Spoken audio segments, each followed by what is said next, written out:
Hello, it's me, David Robertson. And it's me, Christopher Cotter. And it's us, the Religious Studies Project. And despite what the world has been throwing at us, we are still here. Indeed. If you've been having trouble with our website, you were not the only one. It's been quite stressful for a few weeks, but we've done it. All hail to Kyle Messick. Yes, indeed. Kyle Messick, all hail. Kyle Messick, our web guy. We can't call him an editor for legal reasons, but he's our web guy. Very good he is too. This week, we have an interview that I've been waiting for a few weeks. I'm going to tell you about it now because my colleague Chris here is the interviewer. And two well-known voices here at the RSP at the other end of the interviewing, and that's Brad Stoddard and Craig Martin. And they're discussing their new book, Stereotyping Religion, Critical Approaches to Pervasive Cliches. Let's hear about that. Religions are belief systems. Religions are intrinsically violent. Religion is bullshit. These are just some of the pervasive cliches that we might hear from time to time in the English-speaking world about our central topic of discussion on the RSP, religion. Joining me today to talk about a new book that's coming out called Stereotyping Religion, Critiquing Cliches are the book's editors, Brad Stoddard and Craig Martin, neither of whom should be strangers to the Religious Studies Project. But just to introduce them, Brad is an assistant professor of religious studies at McDaniel College in Westminster, Maryland, completed his dissertation at Florida State University, and is currently revising his manuscript on Florida's faith-based correctional institutions. He teaches American religious history and the history of Christianity, and is primarily interested in religion and the law, religion in American prisons, and theory and method in the study of religion, and is currently serving as the president of our beneficent sponsors, the North American Association for the Study of Religion. And Craig Martin is an associate professor of religious studies at St. Thomas Aquinas College, and his research and teaching focuses on theoretical questions in the academic study of religion, typically related to discourse, ideology, and power. And some of his books include Masking Hegemony, A Genealogy of Liberalism, Religion and the Private Sphere, Capitalizing Religion, Ideology and the Opiate of the Bourgeoisie, and A Critical Introduction to the Study of Religion. And he is currently the editor of a book series with Bloomsbury titled Critiquing Religion, Discourse, Culture and Power, in which this book, Stereotyping Religion, appears. So, Brad and Craig, welcome back to the Religious Studies Project. Thank you. Thanks so much. And I should say that we're conversing by the wonders of Skype. So maybe just set the scene here for me. If you want to tell me, how did this book come to be? Why did it come to be? And what's the point here? Brad, can I field that one to begin with? I think you should. So the initial idea for this book project came to me when I was working on my dissertation at Syracuse University. I was thinking about all the stereotypes about religion that my students came into the class with, and that I found frustrating to know how to deal with those, and not just students, but also like friends and family members who would repeat these cliches. And I was like, I can't think of an obvious scholarly source to point them to say, okay, in a nutshell, here's why scholars try to avoid this cliche. So through conversation with my friends Donovan Schaefer and Jeremy Vecchi, Schaefer's now at he's either at Penn State or University of Pennsylvania. I can't remember which. But yeah, I reached out to Donovan Schaefer and Jeremy Vecchi, and I was like, I think that we could write this book really quickly and easily because we already know what we want to say about each stereotype.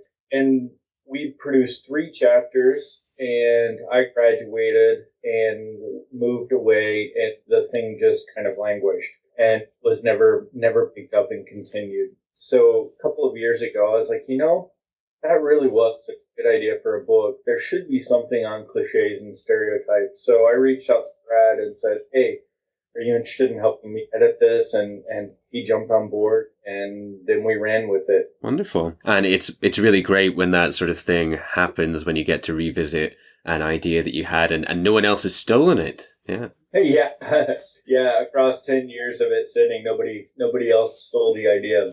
And I think that the stereotypes we chose are so pervasive that we didn't have any difficulty getting people to sign up for the project. People were immediately like, "Oh yeah, that's a great idea. Can I address this one or can I address that one?" So yeah, we were pleased with how quickly it came together and how great the reading authors were. On that note, so you say you find it quite easy to come up with the list of cliches. So did you present a ready-made list and then try and find contributors, or did contributors come to you with cliches they particularly wanted to write about? And were there ones that you had wanted to include that you couldn't? Or? As I recall, Craig and I, when Craig approached me with the project, we sat down, over the phone or email, of course, and went back and forth to create a list of about 10 cliches that we agreed on. And then we started looking for people to write about the individual cliches. And in conversations with the individual authors, at least one or maybe two of the cliches changed because the author would say, "Well, that's good. Can I approach it from this angle?" And of course, when it made sense, we gave the individual authors the freedom to run with the cliche. But the bulk of it, I think, came from a few conversations where Craig and I just identified these are the major cliches we see in society and politics. These are the major cliches we encounter in class. And so we had this list of cliches, and it just changed a little bit. But for the most part, we ran with our list.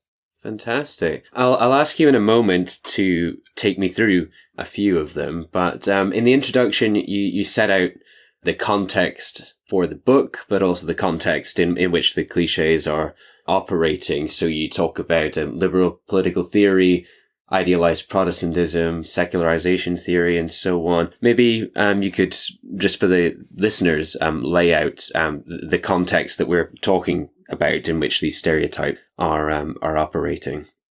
I think a lot of that stuff in the intro was from me, because when we were finishing edits to the various chapters, and I was reading through them and thinking about would my students be able to follow these or not, because we wanted this to be accessible at an undergraduate level. And I realized that a common theme that went throughout a majority of the chapters were those three things that you mentioned: the discourse, like liberal political discourses on religion as a private matter, the discourses on secularism, and the discourses on new atheism. These didn't pop up in every single chapter, but in a majority of ones. So I was like, I feel like we should give some background to the consistent themes that are going to pop up as the reader moves through the book. So that's why I chose those in particular, because I thought that they would, help the readers understand the chapters. I think the only thing that I would add to it, I think we also mentioned in that section, anti-Catholic propaganda or anti-Catholic Protestant propaganda about, religion being a private matter, or some of the other cliches that they have a Protestant bias built into them. And of course, the colonial context. Those were two other factors that we saw as common themes in the history of the general cliches. Yeah, for sure. Exactly. Fantastic. So I'm wary of asking you to pull out favorites or anything, because we'll not have time to get through every cliche, but perhaps we could take us through one or two of them and just show us some of the analysis in action. Do you have any ones you want to pull out, Craig? I'll wait till after you go. I like that. Hold up. Stephen Ramey's has a soft spot, I have a soft spot for Stephen Ramey's piece. Stephen Ramey writes about religions being mutually exclusive, and I think Stephen's was the first. The reason I have a soft spot for it, I think it was the first one that came back to us. He was the first to submit it, that is. And I read it and I thought, this is exactly how I want this book to look. So Stephen Ramey addresses the cliche that religions are mutually exclusive. And so he introduces the chapter, I think, with the opening sentence, what is your religion? Check one box. And This is something that all undergraduates have seen in some version, right? What is your religion, right? They get it here at McDaniel. They have to check, or they have the option to check that box when they apply for admission. So I know they've at least seen it once, but probably many times before. So he introduces the cliche. In the introduction, he talks about how this is not this cliche that religions are mutually exclusive is not just academic navel gazing, that there are real political and legal implications. and he addresses some of the legal and political implications. And as he continues in the chapter, he talks about places where you encounter this. This cliche, where do we see it? We see it in popular culture. We see it in politics. We see it in law. He doesn't mention this, but for example, in the work I do in prisons, when you're an inmate in America, you check which religion are you. You get to check one. In Florida, where I did the bulk of my research, you can only change it once. You can only change your religion once every 6 months, and it dictates where you can move about in the prison, which groups can you attend, which study groups, which religious services. So, Wow. Stephen doesn't address that part, but these are some of the examples. Stephen mentions different type of examples like this, where, this idea that religions are mutually exclusive, it does have political and legal implications. So then he moves in and he talks about the historical development of the cliche, talking about, of course, the European context in which the cliche emerged. He talks about the colonial context. I believe he mentions the Protestant Reformation. He talks about a place like India, where the distinction between Buddhism and Hinduism is not as rigid as we would imply, or some other Asian countries where Taoism, Confucianism, Buddhism, or even Shinto, right? These alleged so-called separate religions, the boundaries are just so much more malleable. So, long story short, by the time you read Stephen's chapter, you get the history of the cliche, you get the political work that it does, and you realize the areas of the world where that cliche becomes quite problematic. Sorry to interrupt the episode, but we just wanted to let you know, to remind you about our Patreon link. The Religious Studies Project has always been free since its inception, but we know that there's a great problem in academia with people not being paid for the work that they're expected to do, particularly early career scholars. And we at the RSP want to be part of the solution, not part of the problem. So you can help if you can spare even £1 a month by going to patreon.com/projectrs and subscribing. We know that these podcasts are very useful for people who are teaching and people in their learning. So if you can help either by subscribing there or by making a one-off donation using the PayPal button on our website, it would be greatly appreciated and will help us keep bringing you this podcast for free and fight against exploitation in academia. But now, back to the episode.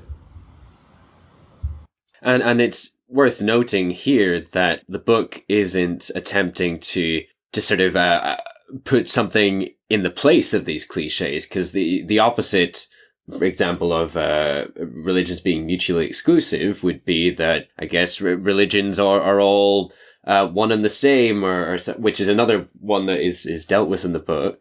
You're not so much asking these authors to say this is wrong and this is right. You're rather pointing out that cliches in and of themselves never tell the full picture and are always doing ideological work.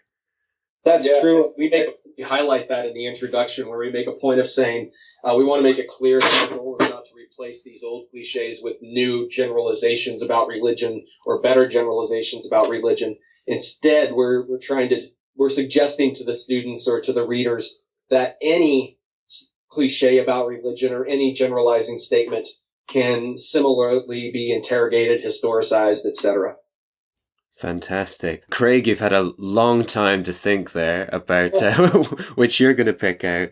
Well, so I decided I can't pick one. I think, there's so many good chapters in here, in my opinion. You'll never hear the end of it if you pick, whoever you pick. Well, okay, so Delete my answer then. Delete my answer. No. So I think that I really enjoyed Tenzin's chapter on how learning about religion leads to tolerance, in part because he did a bunch of research into Ninian Smart's work that I didn't have a lot of prior familiarity with. So I actually learned a lot about Ninian Smart by reading his chapter. Ninian Smart reproduces this stereotype that if you learn about religion, or if we teach about religion in public schools or in colleges, then people will be more tolerant and accepting and forgiving of one another. And one of the things that I thought was really important about the book is that we needed to address how these stereotypes appear not only in popular culture, but also in scholarly literature. And Tenzin just did a fantastic job of showing how, even a sophisticated scholar like Ninian Smart reproduces some pretty blatant stereotypes. I really thought he nailed Ninian Smart. That's probably why I liked it so much. Yeah. And I when I was reading it, I did highlight like 3 or 4 pages and say, come back to the next time I have to teach about Ninny and Smart. So I had a chance to teach in my Intro to Religious Studies class. I taught this book last semester, and literally the day, so this was a 9 o'clock in the morning class, and we addressed Tenzin's chapter on that, education about religion leads to tolerance. And then literally a couple hours later, one of my students who was in that class went to one of her other classes where they had a the guest lecturer who showed up to talk about how religious or education about different religions leads to tolerance. And so the student, came back to me office hours the next day and said, Professor, it was arguing with this presenter in my head, and I'm pretty sure I won the argument, based on what we had learned in class earlier that day. So it was fun to see, we addressed this cliche, and then 2 hours later, literally, she encounters the cliche in a classroom. It's fun. Fantastic. And we'll talk, hopefully, before we finish about that experiment of using it in the classroom. But you've touched on there, so, learning about religions leads to tolerance. That sounds like quite a positive cliche. In one of the chapters, I think it was Matt Sheedy's on religion being violent, he brought up Karen Armstrong and others insisting that, proper religion is peaceful. And, religion is a peaceful, nice thing. Is there a danger that by critiquing positive cliches we're doing society a disservice, or is there such a thing as a positive cliche? I want to answer this by pointing to what I think is an excellent book on phenomenology of religion, Tim Murphy's The Politics of Spirit. And in that book, Murphy looks at the history of phenomenology, a lot of which puts a positive spin on religion, that religion is getting in touch with the transcendent, religion, is a source of happiness, etc. Phenomenology of religion tends to think positively about religion, but what Tim Murphy does is shows that each one of those phenomenologists use their rhetorical framework to rank religions and to denigrate some in relationship to others. So that someone like Rudolf Otto says, religion is getting in touch with the transcendent, and that, Christianity most beautifully gets us in touch with the transcendent. But of course, Islam doesn't do so well, and primitive religion is terrible at it. So I think that even the positive cliches, like Karen Armstrong, she also has a ranking system built into her framework so that the things that she likes, she can call authentic religion, and the things that she doesn't like, she can dismiss as inauthentic religion or political religion, or maybe for her, political religion isn't even religion. So perhaps it's okay to bomb the shit for the Middle East because they're not good religious people, they're bad religious people. So I think that even the positive cliches have the potential to be used in that kind of ranking system where people can favor one and dismiss others, and that can oftentimes lead to what I consider negative political effects. Absolutely. And indeed, Leslie Durr-Smith writes in the book about the idea of religion being about transcendence, and I pulled out this quote where she says that cliche can simultaneously normalize the existence of the supernatural, identify an enemy, justify a political cause, amplify the seriousness of one's position, and unite a group of people under the banner of their own moral worth. And that's not even a complete list. And so in that, you hear, religion's just about the transcendent, the supernatural, the ineffable, and it doesn't sound harmful, but when you look at how it is deployed, it's doing real ideological work. Let's talk about the classroom setting then. So as I was saying earlier to you, this is certainly going to be a very useful resource when I'm come to teaching, not only about Ninny and Smart, but anytime you casually mention these cliches, it's going to be fantastic to just pick up the book and find examples. So I can see it being a really useful teaching resource in that respect. But Brad, you used it in the classroom then. So how did that go down? Yes, I used this book in my Intro to Religious Studies class, where we start by reviewing the so-called canon of important or influential religious studies scholars, and then we supplement it with people who have, who are omitted from the so-called canon. And then and the benefit of that is that the students got a wide survey of, theories about religions, approaches to religions, methods, methodologies, etc. And then we ended the semester by reading and discussing Stereotyping Religion, Critiquing Cliches. And since it was the first time I taught from the book, I organized it as this. We meet 3 days a week, and I asked groups of students to present for a half hour. And so you had 2 or 3 students each presenting a chapter. And then they, presented for about 20 minutes and then would open up for Q&A for about 10 minutes or so. And then I had some closing comments at the end of the class. The benefit of that is that I wanted to see what I liked about it is that it allowed me to see what the students took from the book and what I thought they omitted. And it led to some really good discussions because the students thought, or the students said, yes, some of the cliches that we've identified have been, I embraced them pretty much the entire class. And so to have someone call them out and point out the history and point out the problems with it, it did a lot of work in the classroom, and it helped the students because it overturned some things that they had just taken for granted. And we actually, at the last day of class, we discussed the entire book, and the students tended to agree. Now, obviously, they knew that I was one of the editors, so they weren't going to say too many harsh. They weren't going to criticize it too much. But they thought that it was nice to end the semester by addressing these cliches, for the simple fact that it changed the way they were thinking about, or the way they had thought about religion, their young adult life. Not to over-romanticize it, right? Oh, no. But they did find value in it. Excellent. I can totally see myself the next time I'm marking a pile of essays, and you see these cliches coming up all the time. One that's not in the book is religion has been around since the beginning of time. They'll sort of begin with that. But plenty of other ones come up, and I can imagine immediately just copying in a URL to the chapter on the library website for any of these, rather than having to spend my own time deconstructing it. Just say, read that chapter, and then come back and write it again. Greg, take note. We should include that in the next edition if there is one. Yeah. Or Evolve 2. Yeah, well, if there's another one, religion is a choice. That's all. You always hear that. Yeah, people choose to believe or choose to have a certain religion. So yeah, I'm already filling up the next volume. I guess an obvious question that would come up on the RSP quite often is why religion here?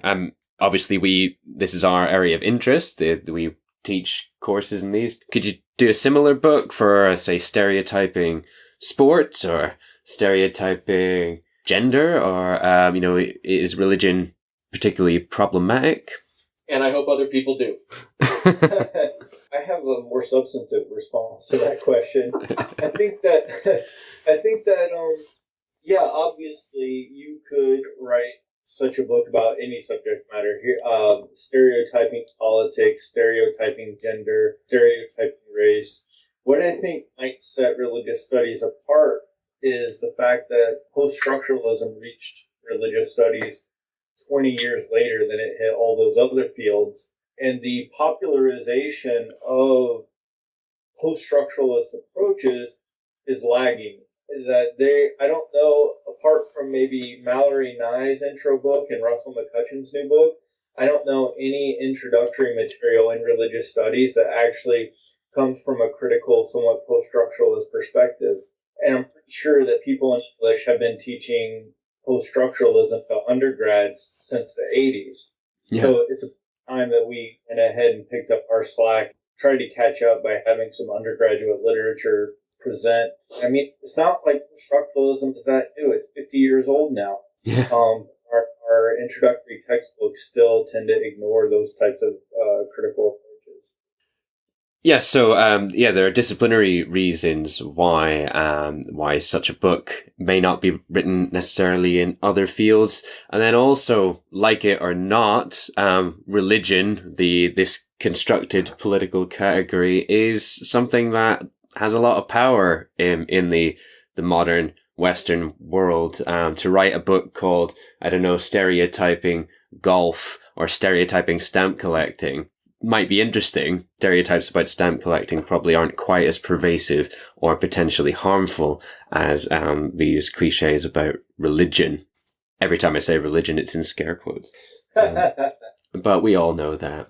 We are coming up on about 25 minutes here, so I'll be wanting to wrap up fairly soon, and I'm going to close the interview with Rebecca King's close to the book. But I just wondered if there's anything more on this topic of prevalent stereotypes about religion that you would like to say, that you'd hoped you were going to say. I think I would just want to say thanks to Donovan Schaefer and Jeremy Vecchi for working with me on this project in the ancient past, and thanks to Brad for joining the project when I decided to resurrect it, and also thanks to Lau Persquov at Bloomsbury Publishing for showing some interest in the idea and taking me up on the offer.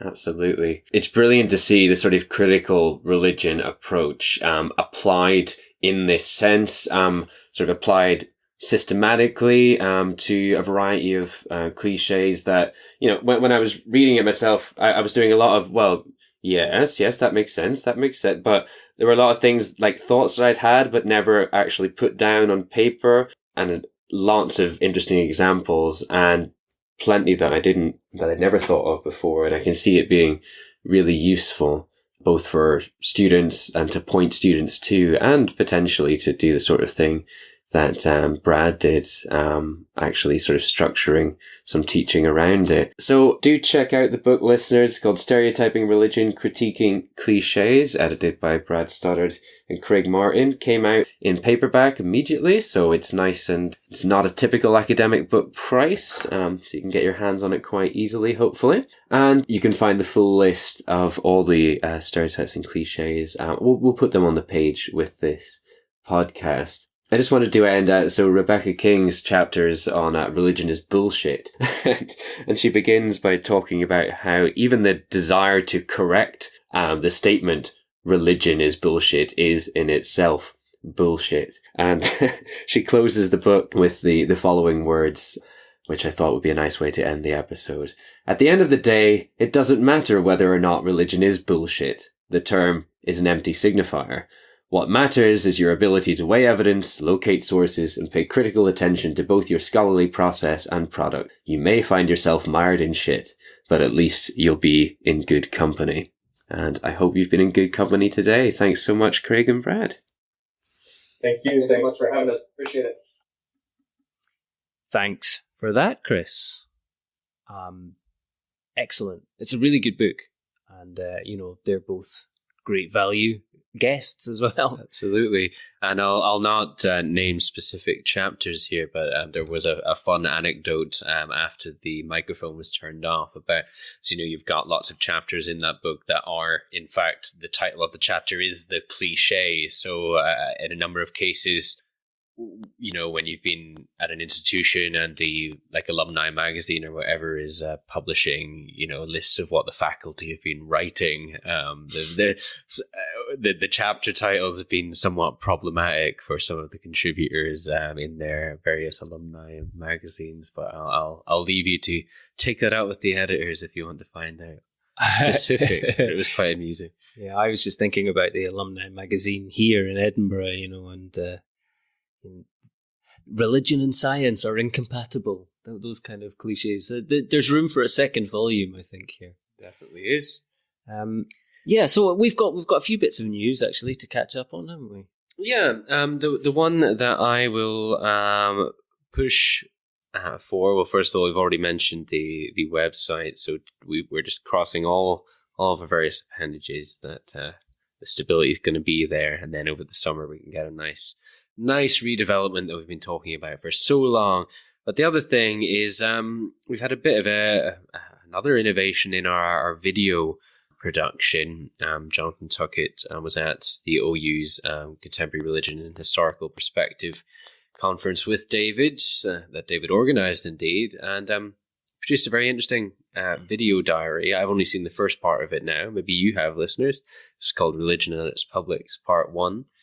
Just going around the conference and asking a variety of people the same question and seeing where they went with it, and they edited it together quite well. I'm looking forward to Part 2. Do you have any More comments on that? Only that it's been something we've been playing with for a while, and it took a while to get the technology right. But Jonathan's doing a great job in the video at the moment and on the responses at the moment. So, we're continuing to diversify and bring more video. That was something that we very much wanted to do. We have an interview with Bettina Schmidt coming up, which we recorded in video format this time as well, which at the same conference. I hope that people are getting something out of the video content. It's a bit different. Certainly these little videos are much more, they're aimed at social media and YouTube and things rather than the full-length interviews, which, a slightly different format. But, it's all part of what we do. Absolutely. So we're really grateful to Jonathan, to David, and to everyone for all the work on that, and everyone who contributed. So next week, we've got another. Tom White is becoming quite prolific for us at the moment in Dunedin. So Tom White's been speaking with Professor Joseph Bulbulia on what he calls situating religion within justice. Interesting. Yes, that'll pick up on some of the themes from certainly Chris Duncan's interview with Winifred Sullivan on religion and the law. And we've had a few other ones. We had Tommy did an interview about religion in Brazilian prisons, I think. That's right, yeah. And I am currently putting together a special issue of Implicit Religion on interdisciplinary approaches to religion and law. So bringing in some law scholars who are the reflections on their side of that. And Suzanne Owen's going to be writing in there. Yeah. It's true, yeah. But and we had her interview on Druidry and the legal definition of religion. Yeah. And she spoke about that a few weeks ago as well in our BASR panel. And then you also interviewed Susan Palmer about new religious movements in the law. Yeah. So, but this justice thrust will be quite good. Indeed, yeah. So I'll come back next week for that. Come back later this week for the Ops Digest and the responses. And we'll see you back here next Monday. Thanks for listening. The Religious Studies Project is sponsored by the British Association for the Study of Religions, the North American Association for the Study of Religion, and the International Association for the History of Religions. The RSP is produced by the Religious Studies Project Association, SCIO, a Scottish charitable incorporated organisation, charity number SCO 47750. Brought to you by founders and editors-in-chief Chris Cotter and David Robertson, and our managing editor Thomas J. Coleman III. Our features are edited by Jonathan Tuckett, and our Opportunities Digest by Ella Bock. Podcast transcription by Helen Bradstock, with audio editing by Gregory Schneider and Samuel Ward. Social media managed by Ray Radford, and sales and marketing by Sammy Bishop. Don't forget you can support the project by using our amazon.com.co.uk and .ca links, or donating at patreon.com/projectrs. And you can find us on Facebook, Twitter, Google+, YouTube, iTunes and other portals.